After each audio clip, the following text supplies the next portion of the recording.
Good morning, everybody. It is Thursday, March 7th. I'm Jane Johnston with the Bar Hill Group at RE/MAX Combosin, and I'm here with... Hey, everybody. Oh, let's let Jen start this one. Jen Lowe, mortgage broker with DLC Modern Mortgage Group. Yeah, and Andrew Tank here with Vibe Real Estate Group.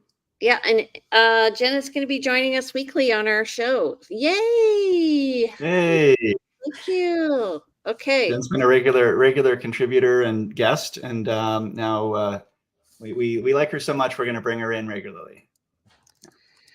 Thank you. Okay. So let's talk about, we're going to talk about real estate, then we're going to talk about the lending rate and what's going on with inflation, and then we'll get into the stats, and we'll go from there. Is that all right with everybody? Fine with me. Folks, it's, this is our first of the month meeting, so we're going to talk the last month's stats as well. So that's the key point, as well as Jen's mortgage updates. Yeah. Okay. So first of all, I keep forgetting this. I'm asking you guys, if you like us, please subscribe to the channel that you're watching on, because we do like to have you present when we're talking out here in the nether regions. Please also, if you know anybody who needs this information, please share it with them. And don't forget to comment if you have any questions. We do like to hear what you have to say so that we can figure out what your needs and wants are. Okay, Andrew, take it away. I'm still stuck on nether regions, but okay. All right. So March 7th, in the last week, we've had 326 properties go live on MLS, 134 go pending. So that ratio, it's actually has been more half and half. This is actually a little less than half and half, but we're seeing a big spike in new listings. I just want to point that out because I think our pendings are closer. So we'll see that from them when we look at the last week. Price decrease is 91, so people are still definitely tuning things up when they're not finding they're hitting the mark. Quite a lot of price decreases show us that there's definitely room to change in the marketplace with some of those listings. Some properties increased in price, which is always a little odd, but that does happen. 4 properties back on market, 120 properties transacted at the land title office, and 71 properties expired and 5 withdrawn. Compared to the week before, 245 new listings the week before versus the 326. So we're definitely starting to see this spring increase in activity in new listings coming on. And so that should see our inventory rising. With the pendings not quite matching that, we should hopefully see some good selection for buyers. Similar price decreases, everything else is kind of not really worth talking about. It's I'd say the big difference is that new listing bunch. What are you guys seeing here? I was surprised to see how many new listings were on, and apparently at our office we had 50 new listings come up yesterday. So it's just a tale. Sorry, I just got it. I'm sorry, my dogs are not settling in my indoor farm. My apologies. Sorry, Jane, I had to interrupt with that, but you were saying?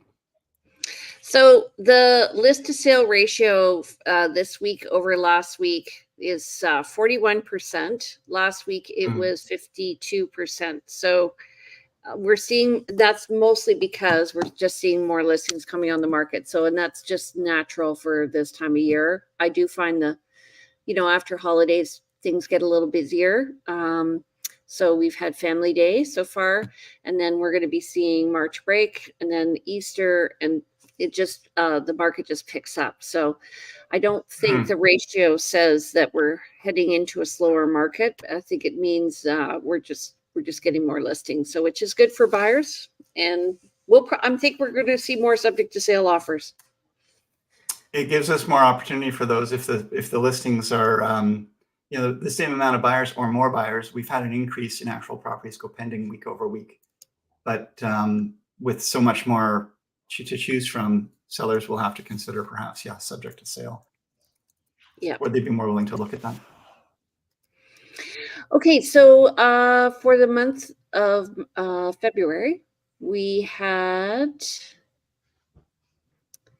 460 net unconditional sales for February 2023 compared to 386, so less in 2024.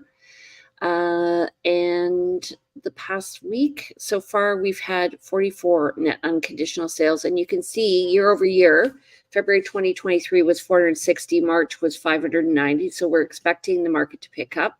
That's normal. Yeah.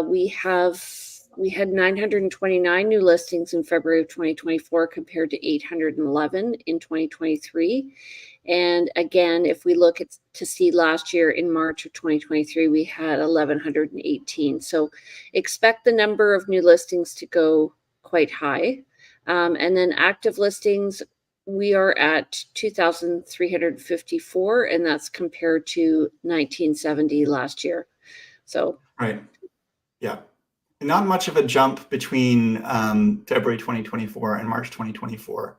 But that would be Feb 2024 at the end of the month. And this is March 2024, 4 days in, because these stats are from March 4th. So, so we're definitely on an upward trend. It's just not a skyrocket. It's seasonal. Yes, seasonal as expected. Okay, so Jen, tell us all about what we're seeing here. I remember you did an announcement last month and you were like, inflation rate is going down. Yes. So the inflation rate is now within the 2 to 3% that the Bank of Canada's been striving for. So that's great. But they still remain extremely conservative and hesitant to reduce rates. From my understanding, it's basically concern about creating a big burst in real estate activity. And you know what? I mean, I heard this morning that same opinion from the CIBC. What's his name? Is it Ben Taller or something like that? I can't remember. Benjamin Tall? Benjamin Tall. Yeah. So, like, it's interesting to me. I agree with that. That was my assumption as well when I saw the hold, is that they're wanting to wait for it to for the market to level out, because what happened last year when they did a dip in interest rate, we had a bit of a push, a run on the market, right? Yeah. When we had a hold on the market. So now we've had a hold since, is it a whole year almost? Yeah. Yeah, they finally stopped raising rates. Has it been a whole year? No, it's not since they stopped. No, it's been more 6 months. Yeah, I think it was November, December. So the last five announcements, I guess, or so have been steady. Yeah, and we're all waiting for when they're going to drop. We're hoping they're going to drop. We're waiting for that. We're praying. Our fingers are crossed. Please drop. Yeah. For those of us, I mean, because we have a lot of people coming up on renewal that have been on fixed rates that have been really low, and they're going to be hit when this comes up. And so if it lowers the rates, they're going to be a little bit better off. And those of us on variable rate mortgages are really hoping that it comes down as well. But yes. But the Bank of Canada, so a large part of the index, the consumer price index, is the cost of housing. And so when you take that out of there, that takes us well below, like, it's the cost of housing is a high part of the consumer price index, which is what they're basing their inflation on. And yet so if they take that mortgage, if they lower mortgage rates, then they actually would reduce the inflation. But they're going to increase the price of housing. That's what they're afraid of. It'll increase the price of housing, and that's what they're afraid of. They feel like it'll just come up. But it's a lose-lose, because they raise the rates, they raise inflation. They lower the rates, they raise the value of housing, and then inflation rises too. So they're not too sure what to do, I assume. Other than and we're all paying for it. Yes. Yes. Yeah. I mean, Our chief economist for Dominion Lending, her name is Dr. Sherry Cooper. And in listening to her yesterday, she said her expectation is June, which has kind of been most people are saying rates are going to start coming down on the variable rate side in June. And that her current expectation is that they're going to come down 0.25% each time the Bank of Canada meets starting in June. So that could lead to 1.25% reduction on the variable rate side by the end of the year, which would be amazing. They want to temper it with people who will be going into foreclosure, right? They want to stop that. Because they have seen an increase in the rise in mortgage delinquencies, 30 to 90 days. Yeah. Okay. When did that increase? Because that's the first I've heard of that. Overall, I've been hearing that they haven't been seeing those changes. I don't know when it started, but in chatting with, or not chatting, but in hearing from Dr. Sherry Cooper yesterday, she said there has been an increase from 30 to 90 days. So not foreclosure, but mortgage delinquency. Yeah, so that's people are late on their mortgage by 90 days more often. Okay, yeah. So what you can do if that is the case, you can talk to your bank and come up with a plan. And some people have a contingency within their mortgage that if that happens, they can figure it out so that they won't go into delinquency. I mean, it's better to have the conversation than just ignore it, is what I'm saying, right? Yeah. And I think it's really important. Yeah, with the insurers. So if your mortgage is insured with CMHC, Sagen, or Canada Guarantee, they have programs to help in financial stressful situations. You have to prove your financial challenges, but there are options. Jen, I understand that in many of those cases, you need to talk to the bank before you start being delinquent in order to get ahead of it, because once you've been delinquent, you may lose some of those options. Is that true? Or I mean, communication is always the best. I think, I mean, in exploring your options for sure before it happens, knowing that it's coming down the pipeline, most definitely, as opposed to getting those late payments showing on your credit report. And once it's over 30 days, it's showing on your credit report, and it makes everything more difficult. Right. Okay. So it's planned. You need to plan your insolvency so that you are it has minimal impact, because everybody wants you to stay in the house. Really. Yeah. Most definitely. And the reality is, if you've got a cash flow shortage each month and you're seeing, unfortunately, that coming down the pipeline, definitely reach out to your mortgage broker or your bank. And also some people I've seen in the past where, because they've tried to keep paying and paying and paying, they end up in a worse situation. Whereas if they'd gone to the bank in the first place, they wouldn't be in the place where they have absolutely nothing by the end of it. Mm-hmm. Yeah. Okay, so let's go on to the stats here. Oh, hold on a second. All right, total active listings. Go ahead, Andrew. Well, we're seeing as usual, the seasonal adjustment, the seasonal trend here. You can see from the beginning of this at February 2022, the rise up of the spring market back in 2022, reaching a peak. Bit of a drop in the summer. This one actually kept going in 2022 because that was 2022. And then the drop off.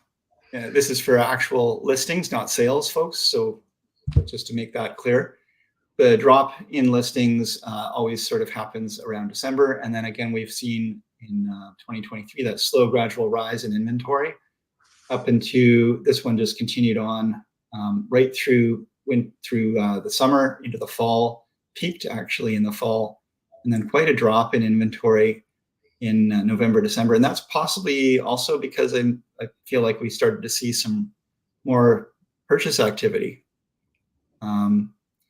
And then we are now starting to see, as we move into January 2024, February 2024, a rise again of active listings, more inventory. Yeah, and then if we compare that with the total new listings versus total sales, so how this is different is the total listings are those relists that happen every month and also people coming onto the market. So it talks about fresh listings, I guess is a way to look at it. So you can see seasonally, again, we have a bit of a pulse happening in the spring and another in the fall. Last year, everything, because of the interest rates announcements, it got pushed over 2 months. And then we had a bit of a stronger end of the year because I guess the interest rates were fairly steady. But you can see in December, our list to sale ratio was almost 1-to-1. And then coming in January and February, it's been quite slow. So the number of listings to sale here is lower in January. And then it's peaking a little bit in February. And when we look at the ratio here, we can see we're moving more into a balanced market. So from a buyer's market, more into a balanced market. Yeah, and if you take one, you go back to that last slide, the line that you see, when I was talking about the slide prior to this, that was just the total active listings, and it was sort of peaking in the summer. This one here, we go to this next slide again, and if you just look at the line, you can see that it really more peaks in the spring, and that's for the sales. Sales are always peaking more in the spring, and then the amount of properties listing tend to be a little bit more scattered, but still follow a pattern. But we are moving into that rising sales again, and I suspect we're going to have a pretty vibrant spring. It feels that way. Even from the lender standpoint, they always there's always spring rate specials and cashback offers in the spring. Okay. Mm-hmm. I have a question. Do they ever allow you to buy down your mortgage a bit instead of doing cash back? That just seems like a better option. No. So in the US, they do that. So you can say to somebody, well, I'll give you $10,000 off, or I'll buy down your rate like 0.25%, which would save somebody way more money over the long run. Yeah, no. Huh. Something to think about. This is a great reason to why you need to talk to agents all over and see how real estate is done, because we have it our way, right? You get our little blinders. This is how it's done in BC, and there's a wider world out there. Although we've got it, I know, based on having been a director of the real estate board and traveled and talked to other boards and seeing how it's done in the States and in Canada and different provinces and different boards within BC, that in Victoria we have it pretty good. We really do. Yeah. Nice people too. Yes. Okay, do you want to do single family homes, Andrew? Yeah, prices went up, they went down, they went up, they went down, they went up.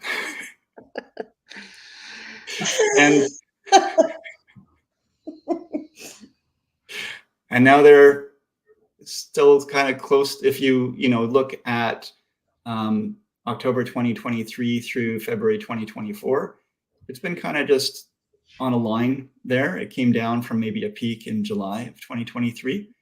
But if you look at this overall since July of 2022, it's all been pretty steady on the average sale price of a home in Greater Victoria. Came off of a peak in April of 2022. It's interesting because I was looking at the stats. I was showing somebody how I keep the stats every month in my Dropbox folder.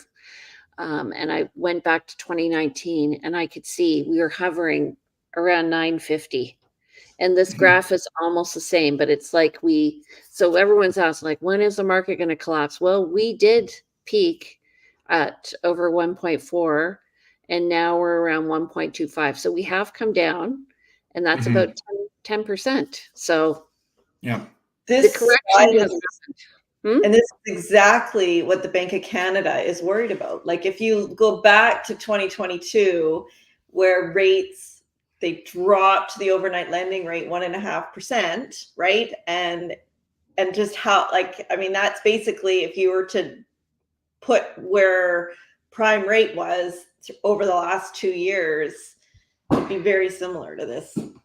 Mm-hmm. Mm-hmm. Right? Interesting. Yeah, because, I mean, when interest rates dropped, the price point was so you could get that much more for your property. And that's what the Bank of Canada is worried about, really, I guess. What's funny is when people say to me what their house is worth, and I talk to both realtors and buyers and sellers, and they look at their property assessment, and I'm like, listen, like the market was way different when they did this assessment last year than it is now. Maybe not so much now because it's flatter, but especially 2023 to 2022, like considering what tax assessment is, and it's a tax rate and how it's calculated, it just is not related to property value at all. That's a consistent, constant, repeating conversation I have with clients all the time. My property's assessed at this. The people up the road sold at this above assessed or below assessed or whatever. So therefore, I should be similar. And, we have to look at a lot more factors than just assessed value. It's one figure, but I put a lot less weight on it when I'm calculating or trying to determine and help people with establishing the value of their home, or a buyer establishing what they want to buy. I just did a market analysis on a property, and they had finished the basement, which was previously unfinished. So they added probably about 1,200 square feet. And the tax assessors aren't aware of that because you don't need a permit to put drywall. So, and carpet. So anyway, okay. Condos, I'll do this one. So it was around 675 2 years ago. It peaked up around there last spring. Now, April and May are good times normally to put your place on the market because we have more choice, because people are moving out of university and there's job transfers, there's military transfers. So just in terms of choice, spring market is great for condos. And we're seeing that it did decrease over the end of last year. Part of this is because I think we had a glut of condos coming on the market who were short-term rentals trying to get out of the market, and they were sitting pretty, not selling. And I think we're starting to see that shift as some of the sellers move into long-term rentals, which was what the government wanted, and others are selling now. I think that's why condos tend to be, single-family homes and townhouses seem to be where where the attention is and the drive and the need. With condos, there's been a lot of purpose-built rentals, buildings built recently. There's still new construction happening in the West Shore. So that competes against the resale price and just the average sale price in general, because if we're going to have more supply of anything, any kind of housing, it's going to be the condo apartment space, and the rentals, the purpose-built rentals, are going to compete against that as well. Whereas we just don't have that same kind of growth in single-family homes and new construction. That's another statistics from our call yesterday with Dr. Sherry Cooper, is that the housing starts for single-family homes is the lowest it's ever been on record. I'm not surprised. It's so expensive to build, right? Yeah.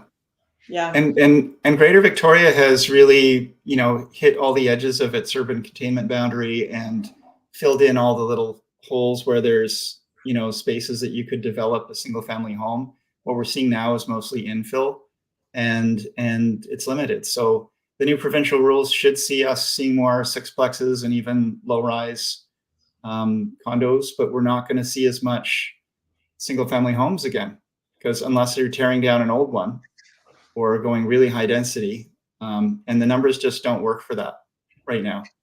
It's interesting you say that, because I've been talking to a buyer from who lived in Victoria 20 years ago, and is moving back, and I was explaining how we saw a huge change in Langford from when I moved here 25 years ago, where really it was single family, one-level homes, and now we're seeing apartment buildings and row townhouses, and the densification is incredible. And he was like, well, what do you think? This is the area just west of Jacqueline and south of Goldstream where there's a townhouse complex going in.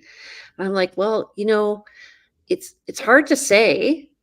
It all depends on whether or not the other people in the neighborhood start to want to sell and gentrify the neighborhood south of that area. It's an interesting area because south of it is very commercial. So, and when you talk about where the urban containment boundaries, I mean, we're on an island, right? So I don't think anybody really has a choice but to increase density. There's going to be a lot of pressure on people. There's going to be a lot of value in land right now. That's going to be true. That's true. But if they're going to go for density, and developers, need to make money if they're going to develop, they're not going to do it just out of the goodness of their hearts. They're going to be wanting to get as much return on their investment, and that for the density that they require, it's mostly condo buildings. It's right. Not the same kind of. Yeah, or low rise. Or low rise, yeah. Because just the cost of land to put. Yeah. But what's interesting is during the height of the market, it was really hard to even find one lot. And now there's lots of lots coming up that have the plan all ready for a buyer to just step in and take over. Mm-hmm. So there is opportunity there, but cash is king. Yeah. Yeah. Okay, Andrew, you want to take it away for this one? Like I said before, up and down and up and down, especially with row townhouses, because less of them sell, so the averages tend to skew. So we really need to soft focus this line and take it with a grain of salt. So for example, more recently we see from November 2023 a bit of a peak and then down and drop in December, January. That just could be that there were less sales, and those sales were in a lower price point, and one sale of a $2 million townhouse, and they do exist, can skew that average. So overall, general trend looks kind of, I'd say, flat. And my gut feeling is because of the demand for single family homes, and also again just things I'm hearing and from some of the economists that I was listening to recently, because the single family home market has gotten a little tighter, people are starting to consider the row townhouse option as well, because it's of similar configuration. So I suspect we're going to see this average price on the uprise. And that's this last January or February. Again, it could have just been an averages thing, but that shows quite a spike back up to where it was in November 2023, and I suspect we're going to see it continue up. Also, I'm seeing the quality of townhouses really increase. Like compared to when we got into the market, there were these crappy wood frame things with weird layouts, and now the layout is better. They're accounting for things like parking and ease of accessibility. I especially downtown in Victoria, the city of Victoria, there's some really nice townhomes, like on Richardson or Richmond and Rockland area. You're talking new construction ones, or are you talking just like since 2000? Yeah. Yeah. And in the West Shore, the West Hills, and up at South Point, there's a lot of townhouse. Kettle Creek area. There's some big townhouse developments that are really just purpose-built, big row townhouses, and they fit that middle ground for people who do not want to be in a condo. They want to have their own garage. They want to have a little more space than a condo generally affords, but they don't mind having a wall on either side of them and the neighbors that close together, because for their affordability, they're willing to make those compromises in order to get that kind of shelter. So it's as I said, a good middle ground. The only thing I feel that's lacking in those in Langford is they have aligned the windows So when you're looking out your window, you're looking directly across the street into somebody like who's a mirror image. It's Yeah. not just offset a little. So It would have been a smart thing to do, I guess. I mean, even if it's offset, you're still going to be looking into some windows, but that's a smart thing to do. You got to be really careful, folks, to get to know who your neighbors are going to be across the road. So decide if there's something you want to be looking at or not. It's really, really important to do these kind of investigations before you finalize on your purchase. yeah, and look at where the house sits in relation to the sun and what kind of light you're going to be getting during the day. Like, I think it's so important. Anyway, okay, this is my favorite matrices. Okay, I'll do it. Okay, there were 214 units sold in in February of 2024. The average price was $1,262,000. That's up 3.5% over last month and down 1.8% over last year. And really, that's all we need to say. Thank you.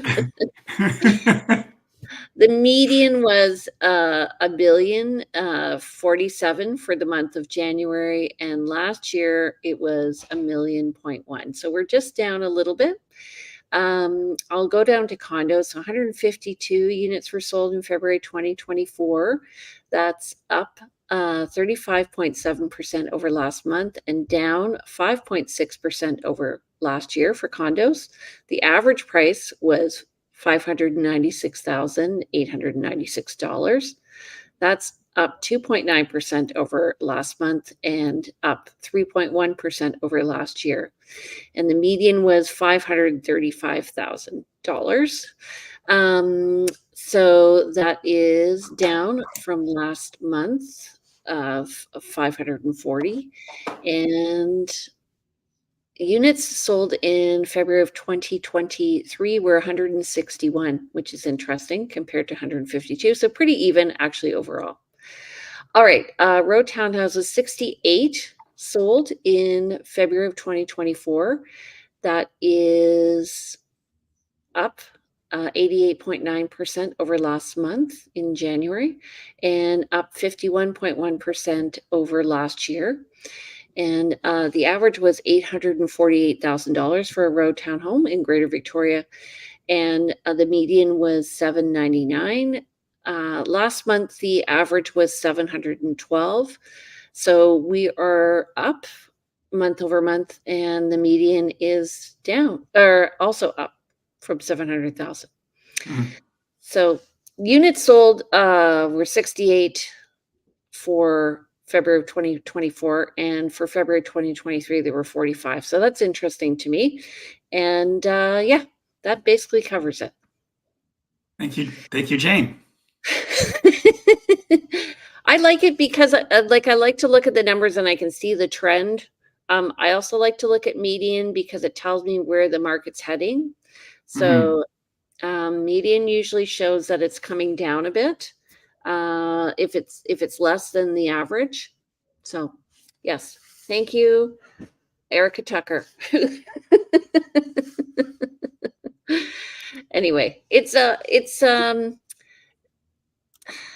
we're gonna have a bit of a rock and a roll ride this year, you guys. What do you think? I think it's gonna be a pretty good market. What are you thinking, Jen? Yeah, I'm just waiting for it to start.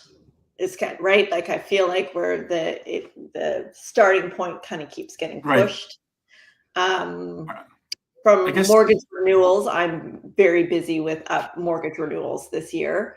And lenders are very aggressive right now to keep their book of business. I guess, for mortgage brokers, it's sort of a lagging indicator, I guess, is I don't know if that's the right word, but we're out, you're going to pre-approve people, but just like we do, we talk to people all the time who are saying, I'm thinking of buying, can you set me up on a search?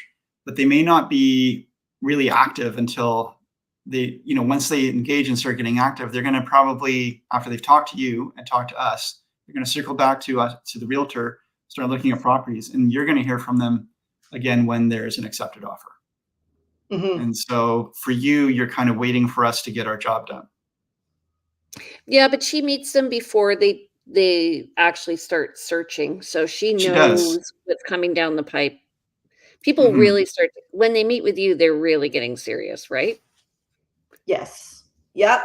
And I am, because we're in a declining interest rate environment on the fixed rate side as well, definitely making sure I'm communicating, because there's pre-approvals that I did set up in January that now that fixed rates have dropped, I'm able to potentially pre-approve them for more now. So I'm communicating with those people as well. But I have a yes. question. So this is just means I don't need to ask it right now, but just understand I have a question. When you're saying that lenders are being aggressive on maintaining their book of business, how is that showing up? Just the rates they're offering, like it makes it to the point. So when your mortgage is up for renewal, we're looking at it's an opportunity to check in. Have you, do you want to do any renovations? Have you incurred any debts? Given we're in a really it's been a tough go here with the cost of everything. Do we want to consolidate some debts, et cetera? And if you're just literally wanting to do a straight renewal for your mortgage, we can also explore other lenders as well to see what your best option is. What I'm just seeing right now is the rates we're getting, the initial rates we're hearing from the client's current lender is surprisingly aggressive. Usually they start, it's a game. And what they start offering from the beginning is usually not as aggressive as what I've seen recently. So aggressive is good. Yes. Yep. Yes. Yep. Okay. Yeah. When you're saying that though, so let's say I go to see you and I want to renew a mortgage on a property and they're giving me what would be a good rate right now? Prime -1 for a variable. So that would be 4%? For variable. Nope, prime 7.2. What gets confusing is you've Oh, got the right. overnight lending rate, which is the 5% that's set by the Bank of Canada, but the banks set their own prime rate. And for the most part, the bank's prime rate is 7.2. One bank, TD, their prime rate for mortgages is actually 7.35. Wow, that is so expensive. So remind us like how, so the bank sets their own rate, but they all do tend to follow in some way, like as the Bank of Canada rate rises or falls, they tend to follow. Is there always that level of gap between like that, currently Bank of Canada's 5, they're 7.2. There's always like a so 2 these are the point prime something rate. gap. What changes is the spread that you have off of prime. So if you've got a rate of prime -1, your rate is 6.2. And just going back to TD, they can advertise prime -1.15. So you think that that's the best, but it's actually the same as what all the other banks are offering. So definitely another consideration. The other interesting thing we have going on in the banking world is HSBC is being taken over by RBC, and that's happening they're doing the transition right now. HSBC was in the broker space, RBC is not, and they're planning on not continuing, or they're not going to be in the broker space anymore. So private lending, not private lending, but there you have to go directly to the bank. You can't go through a broker.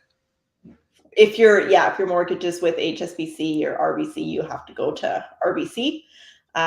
They're obviously acquiring a lot of business from HSBC, so I'm very curious how that will affect how aggressive they are on their renewals. Mm-hmm. What banks do you recommend that people work with for just banking in general? Like what are the easier banks to work with? I know this might be a weird question, but you did work at one before. Well, and yeah, I worked at TD and RBC. Honestly, from an online banking standpoint, I love Scotiabank. I like their online banking the best. RBC is really user friendly. Actually, this is ridiculous. I bank with HSBC as well. Jeez. Honestly, I would say I prefer Scotia and RBC from a day-to-day banking standpoint. I've been banking with Coast Capital for years, and I found in the last little while we had an experience where we wanted to go in and just add a line of credit to our joint account, and I was trying to do it online. Can we just add a line of credit, and can you set it up? And they was like, no, you got to come in. And that's fine. So we made an appointment to go in, but then we got in and they asked us all this additional questions and wanted to know if we wanted to bring our mortgage over and all of this and all of that. I'm like, can we just get to doing what we want to do? And, something that should have taken 15 minutes took, an hour, and we were pissed. We were actually angry because we don't waste our time. If we're going to bring our business over, we will. But it was, it shouldn't require that much, and all of the information they were asking for, they should have already had on file.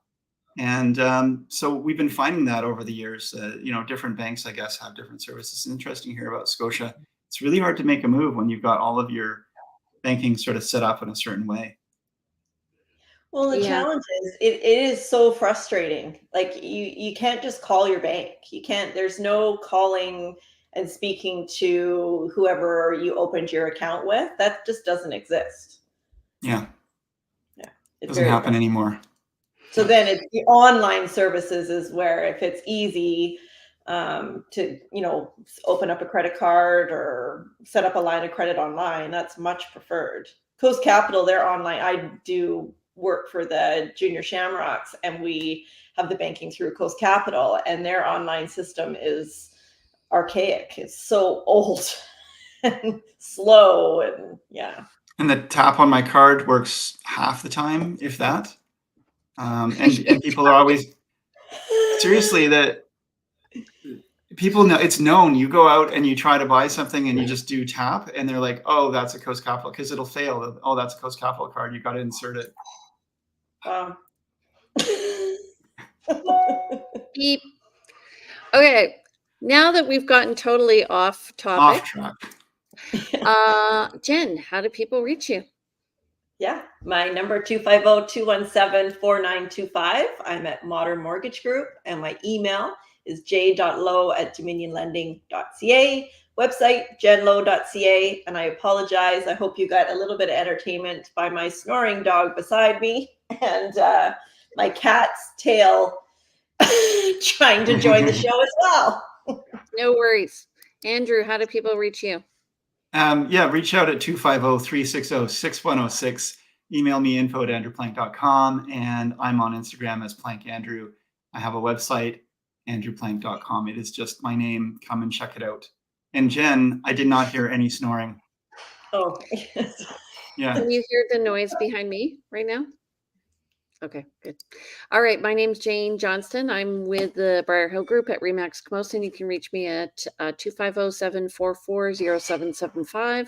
My email is briarhillgroup@gmail.com. My website is briarhillgroup.com, and you can see these shows and more on each of our YouTube channels, by the way.